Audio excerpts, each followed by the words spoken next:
everybody. It's March 3rd, 2022. My name's pianomattyb. That is Scaramucci's. This is your morning TA. A brief glimpse into the crypto markets. Where the sun's shining, where the wind's blowing, all the humble opinion of this piano. Zamboni, bringing the data. The FOMO index has dropped to 39 from yesterday's 51. Rimming the fear level, Bitcoin dominance is 43.1%. 24-hour volume is 89 billion. And the overall market cap is 1.9 trillion. Give or take 100 million. C minor 7th, drinking problem, functional and hidden. Always trying the latest fad exercise, but never losing weight. And doesn't root for his own home team because he believes his desire to see them win actually curses the outcome. Well, after price action hit our second rung on our ladder of hope at 45.5, we were insta-rejected back down to the loving, somewhat dominant, somewhat permissive on request, consolidatrix. We said yesterday that the engine was running a little hot and we may see a little bit of cooling off. And we did pull back to our fib level of 42.7. We talked on Monday that this is my favorite level because if we bounce off this, we know it's still game on. If she doesn't hold well, we'll probably see the 38% fib level of 41.7. And quite frankly, in normal macro conditions, a pullback of this sort is not only welcome, but to be expected.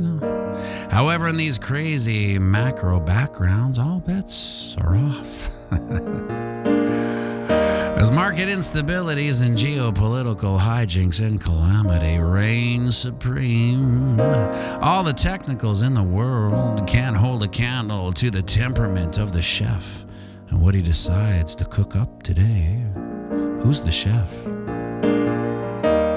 But all things being equal, we can see a major cooling off as we've rounded this top. The MACD is crossed bearish, and we're reaching down to the arms of the 20 moving average.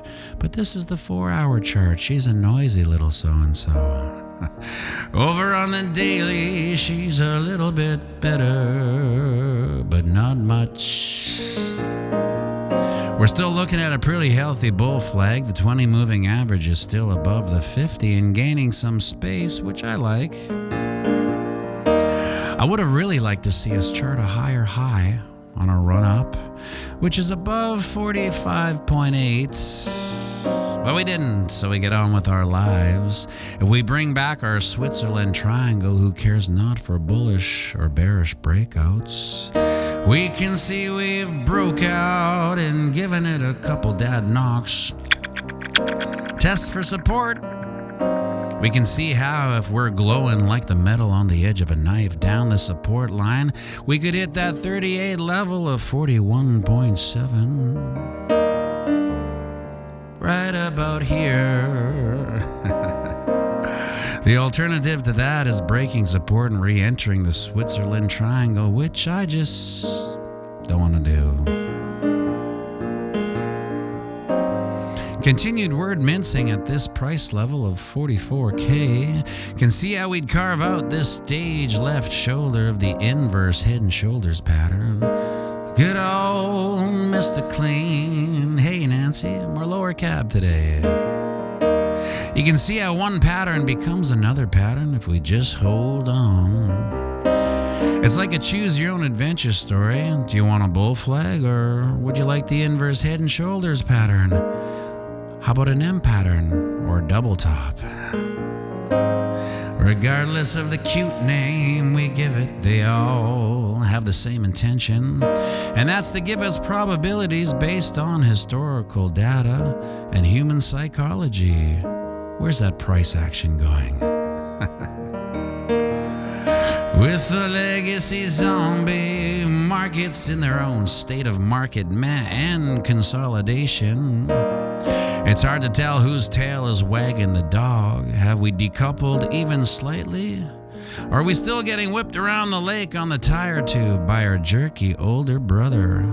Not our older brother, C Major, no. He has his own cabin in Aspen he doesn't invite us to. So let me know in the comment sections if you think the zombie markets are in control. Put zombie. If you think that it's Bitcoin, put Boomdaschpank. Remember, we're playing the same game as our psychopathic elected lead. That's right, it's the long game. So zoom out and have a fantastic day.